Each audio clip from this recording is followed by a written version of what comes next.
Good morning, TGIF. Welcome back to Bookeemonsters. My name is PK. It is Friday, February 16th, and on Fridays we look at the new releases being set into the wild of leftovers, basically. We're not going to try that hard. Hope you're having a good morning. Most of them are going to probably look at cozy mysteries because there's always lots and lots of them, which is not a bad thing. We like that. Let's see, quick announcements. No sprints tonight. We don't do them on Friday nights, but we do them Saturday afternoon. So tomorrow afternoon, starting at 1 p.m. Mountain Time, 3 p.m. Eastern, and we go for 5 hours. So bring your own book, work on a project, nap, whatever it is you'd like to do. Come join us. And then next morning shows are Monday, Tuesday, Wednesday, Thursday, Friday next week. We look at the new releases. And so let's jump in. Let me set this up. Close that tab. Guys, doing anything this weekend? Any plans? Let's see. Super Bowl was last weekend. Valentine's Day was past. Next up, I guess, would be St. Patrick's Day. So we got about a month. We can just go home. Katie says, "Happy Friday, everyone." Kim, good morning, all. And Patty, good morning, readers. Good morning. Welcome. Let me shut down this banner. Okay, yep, this was where we were at. Did we look at a corpse in a cafe?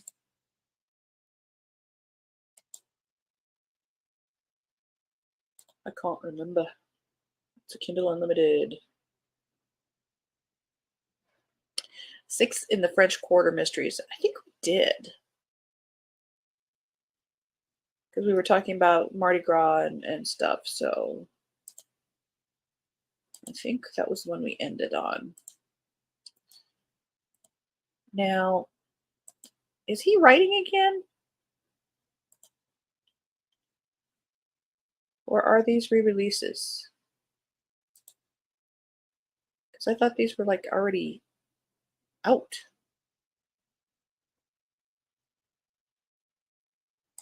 Am I imagining things? Let a girl know. Al Roker, Dick Lochte. The Midnight Show Murders, second in the Morning Show Murders. Everything is pointing to that this is a new one.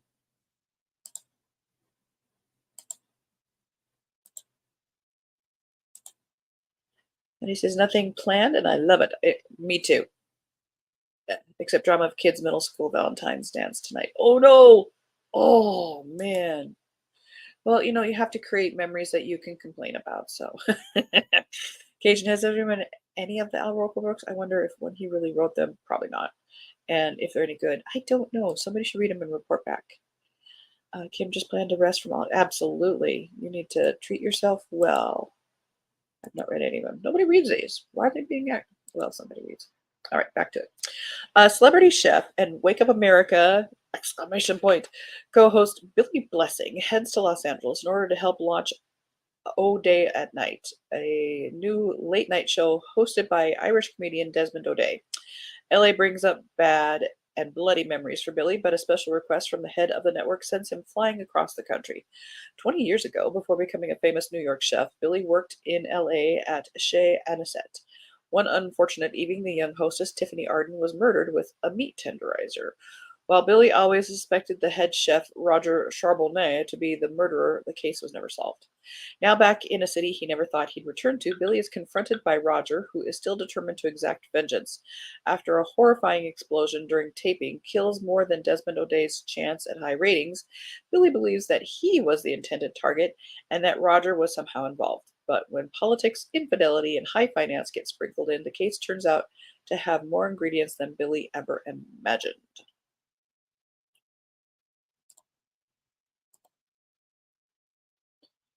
We looked at Ardmore House on Monday.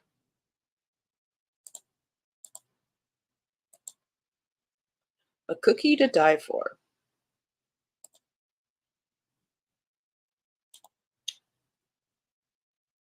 Okay, so it was a re-release. I should have checked on Goodreads. Good point. By Kira Seaman. First in the Heathermore Adventures mystery series. Kindle Unlimited. 84 pages. So it's basically a short story. They're calling it a novella. We'll just do a quick, it's Friday, we'll just do a quick first paragraph. Heather Moore has just picked a huge basket of her own peaches for neighbor Graham Barkley, but when she walks over to deliver to him, she walks into a crime scene. When Charlotte, Graham's stunning white Persian indoor cat, suddenly leaps into her arms from the bushes, she knows something is very wrong. Dead wrong. Just as she's puzzling all this out, Graham's granddaughter, Madeline, pulls up lame in his driveway with a car that has overheated and won't drive any further, etc., etc.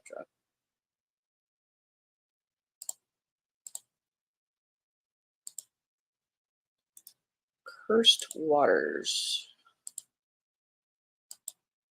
by Jenna St. James and Stephanie D'Amour, third in the Enchanted Waters mystery.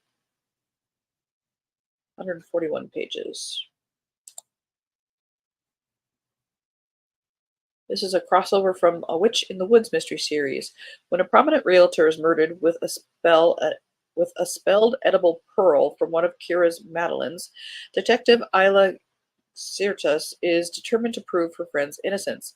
With the help of demigod Jace Safori and his snarky sidekick Glow, the three set out to discover who would want the realtor dead. It doesn't take long before a handful of supernatural suspects emerge.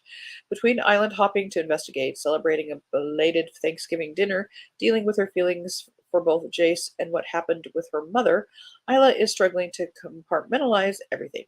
Add in the fact another murdered body is discovered, surprising everyone involved. Well, it's no wonder Isla begins to think her life is cursed. If you love island life, paranormal cozies, and creative characters, then this new crossover series is for you.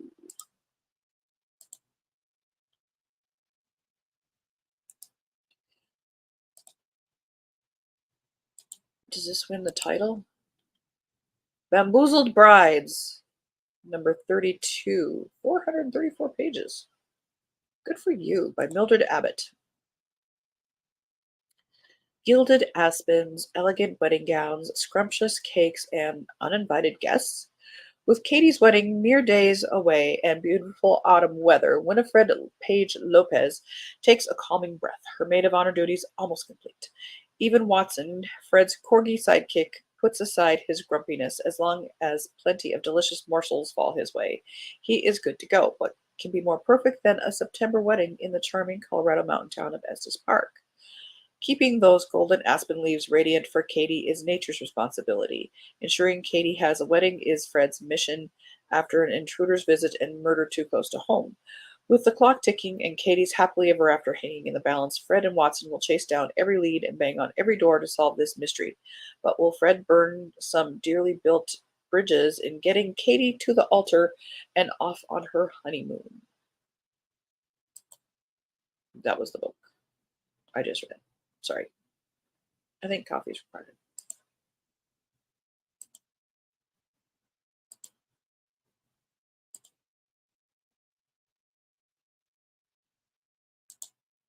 Looks like a child on the. I know. Cajun, I'm excited that Tuesday a catered quilting bee is coming out. I love this series. Oh, I love it when that happens. I thought it might be over because the last one came out in 2022. Oh. Kim, I hate when series end. Glad there's another one, Cajun. I know. Ones that you love. Hi, Amal. Cute titles. That's the name of the game. Oh, we talked about this one, didn't we? In during one of the lives. The Happy Housekeeper's Guide to Theft. A Barbara Hollis murder, book number 3. 169 pages. Did come out on Tuesday. Barbara Hollis has barely settled into the sleepy little town where her brother is sheriff when a shocking crime rocks the community. Thanks to a peculiar new friend she has made and an unexpected prize she has won at a plasticware party, Barbara finds herself dragged into a dangerous mystery. Can she uncover the identity of a murderer and track down a jewelry store thief while navigating a confusing acquaintance with a handsome restaurant owner who is just a little too charming for anyone's good? Those are great covers. Great covers.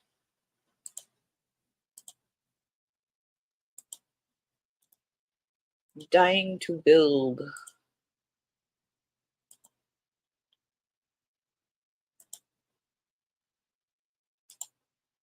Yes, we did. It's okay. Talked about Tupperware. Dying to Build, Marcy Blessy, fourth in the Tucson Valley Retirement Community Cozy Mystery Series.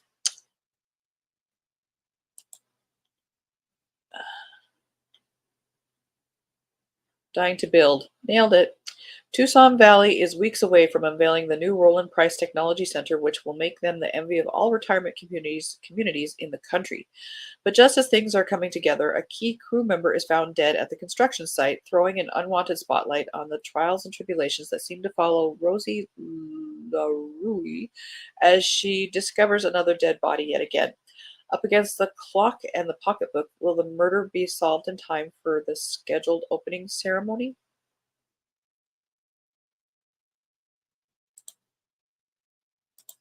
I don't know. Why do you keep asking me questions? I don't know.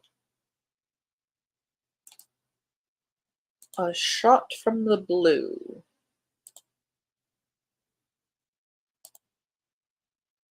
A Victorian Marshcombe House Victoria Mysteries, book number 1. 165 pages. Wealthy eccentric and wildfowl collector Victor Goldhammer is found fatally wounded by a gunshot in the study of his palatial Cotswolds home. With the house full of guests, any one of them with a thoroughly good reason to want Victor dead, there is no shortage of suspects. The only problem is none of them were present when he was shot, and the killing appears to have happened in a room that was locked tight from the inside. Among the guests are Odalie, the stern, formidable widow of England's finest detective, Sir Jeremiah Marshcombe, together with her new and rather reluctant ladies' companion, Cora Lockwood.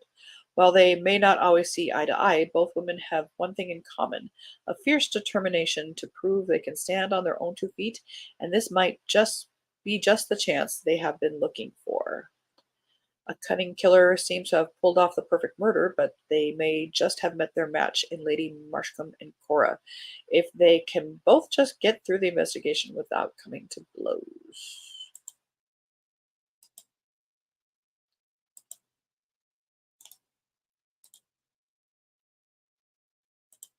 Meows and Murder.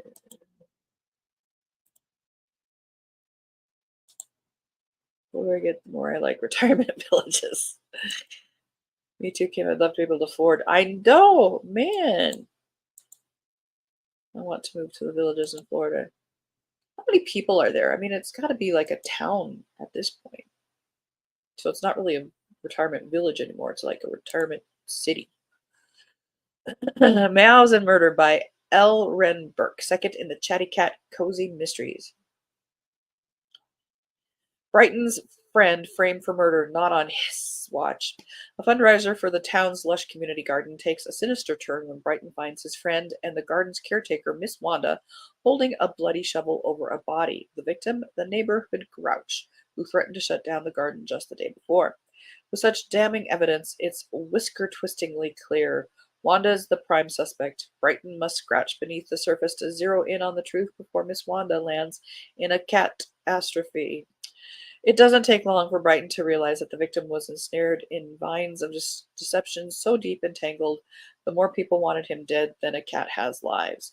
And when threats from the killer start trickling in, he has to act as fast as he can before another body sprouts up.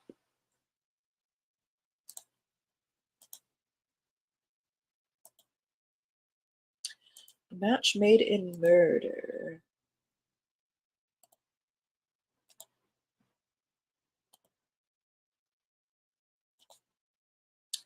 Several of them now. Okay, my daddy and stepmother live right outside in Summerville, Florida. Katie says, I can't remember the name, but there is a cozy series set there. Well, it's called something else, but you can tell it's the villages. Yeah, legally We have to do something. But let's see. This is third in the Clover City Files series. In the heart of the charming town of Clover City, matchmaker extraordinaire Fiona Murphy is renowned for orchestrating love stories that culminate in dreamy weddings. This Valentine's Day, she's outdone herself by arranging 12 weddings in a grand celebration at the upscale Boathouse restaurant, where love is on the menu and bliss is in the air. Among the attendees is Fiona's efficient and loyal assistant, eager to ensure everything runs smoothly.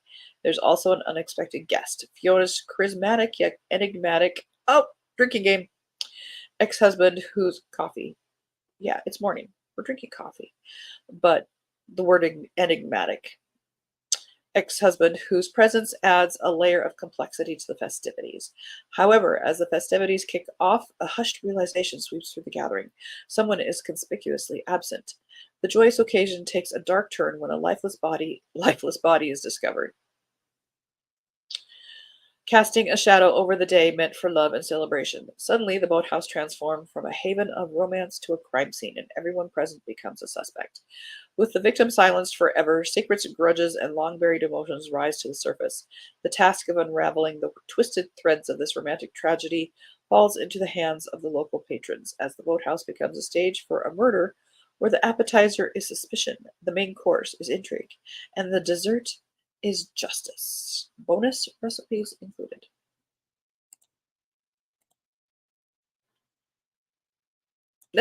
Oh, God. Okay, this one wins the title. This one's the title award. Slash Potatoes and Gravy. Honey Pie Mysteries, book number 1.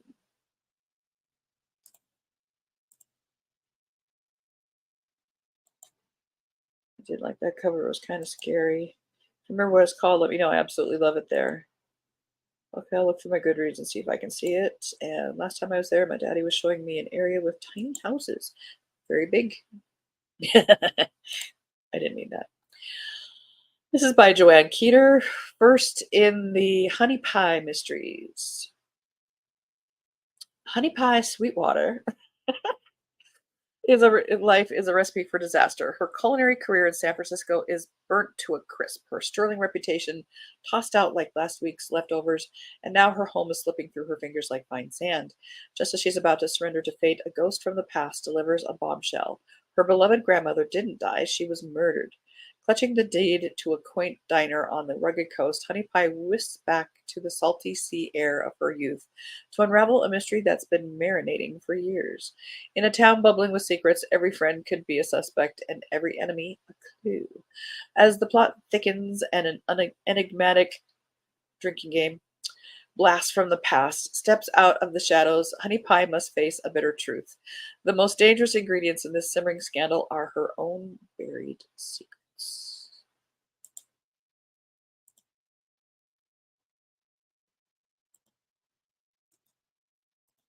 Escrows and arrows.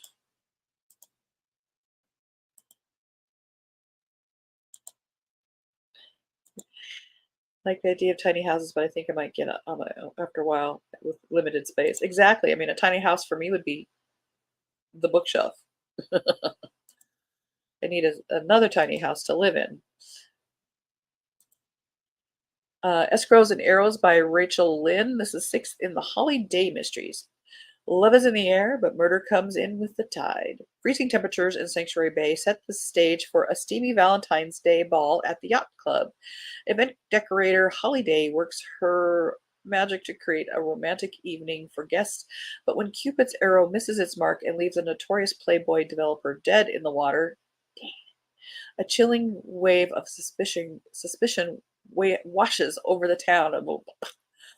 An altercation with the deceased lands the boyfriend of Holly's mama in the hot seat, but despite him being the number one suspect, Holly is determined to keep her nose out of the case until her mama decides to investigate and ends up in the slammer.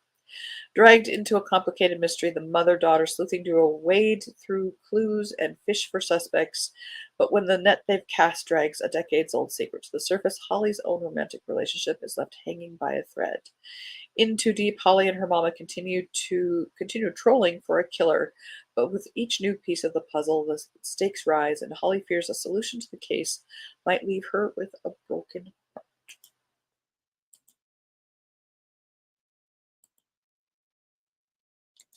A New Beginning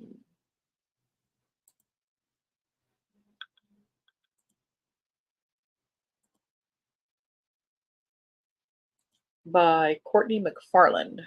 First in the Millie Miracle Cat Cozy Mysteries.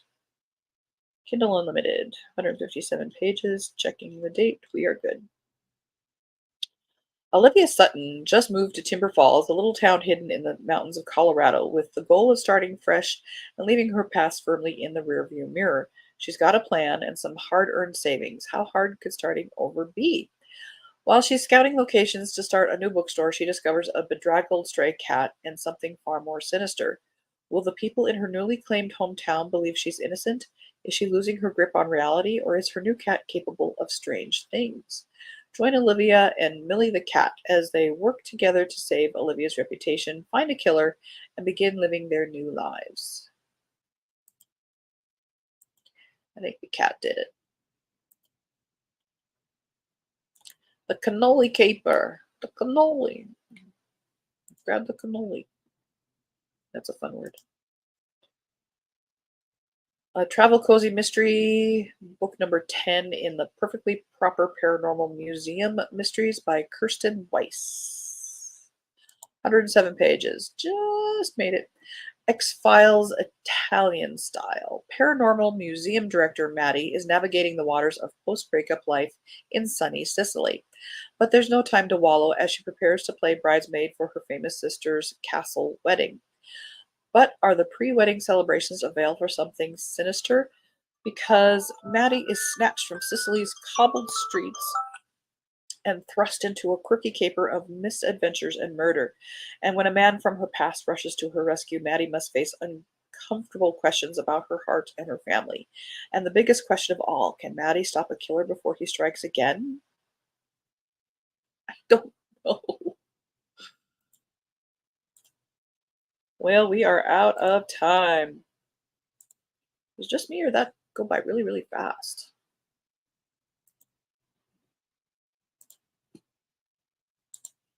Oh, that looks like my Shlomo did. Well, the scowl looks more like Shen.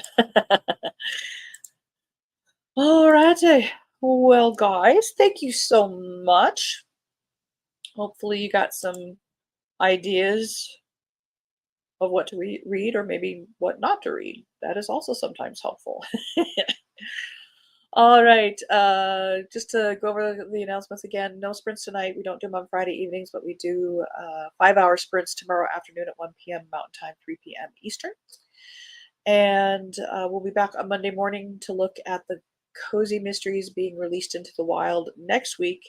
On Mondays, we do Cozy Mysteries. On Tuesdays, we do Mysteries and Thrillers. Wednesdays, we look at romance. Thursdays, we look at fantasy and science fiction. So something for everybody every day of the week. All new books. Hope everyone has a good day. I'm going to just laze and read and enjoy my day off. Absolutely. Enjoy. Wallow in your day off. I have to hit the grocery store before work, but I am also very glad it's Friday. So until I see you again, I hope you have a very good day. If I don't see you this weekend, I hope you have a good weekend. Be safe, be happy, read good books.